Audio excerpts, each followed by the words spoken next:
সম্প্রতি 2.5 billion Gmail account ফাঁস হওয়ার খবর বেরিয়েছে। তবে এ বিষয়ে গুগলের দাবি এসব তথ্য বিভ্রান্তিকর।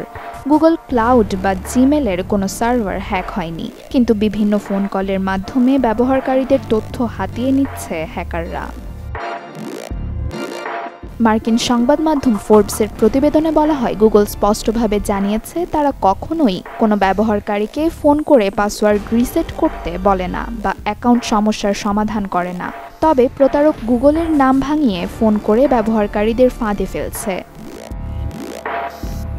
সাইবার সিকিউরিটি প্রতিষ্ঠান প্রোটন অনুসারে প্রতারকরা সাধারণত নিজেদের গুগলের কর্মী পরিচয় দিয়ে ফোন করেন এবং দাবি করেন যে আপনার জিমেল অ্যাকাউন্টে সন্দেহজনক প্রবেশের চেষ্টা হয়েছে।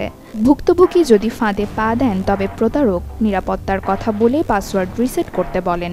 একবার পাসওয়ার্ড রিসেট হলে হ্যাকার পুরোপুরি অ্যাকাউন্টের নিয়ন্ত্রণ নিয়ে নিতে পারে।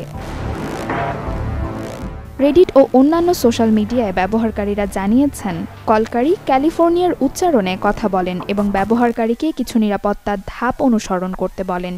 এটি একটি সাধারণ ফিশিং বা প্রতারণা কৌশল। নিজের গুগল অ্যাকাউন্ট নিরাপদ কিনা তা দেখতে accounts.google.com-এ লগ ইন করুন। সেখান থেকে সিকিউরিটি অপশনে গিয়ে রিভিউ সিকিউরিটি অ্যাক্টিভিটি চেক করুন। অচেনা কোনো লগ ইন হয়েছে কিনা তা নিশ্চিত করুন। নিরাপত্তার জন্য সতর্ক হন। SMS ভিত্তিক 2 ফ্যাক্টর অথেন্টিকেশন বাদ দিয়ে অথেন্টিকেটর অ্যাপ ব্যবহার করুন।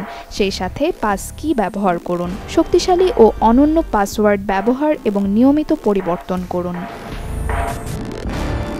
নসিন নাওয়ার, চ্যানেল 24।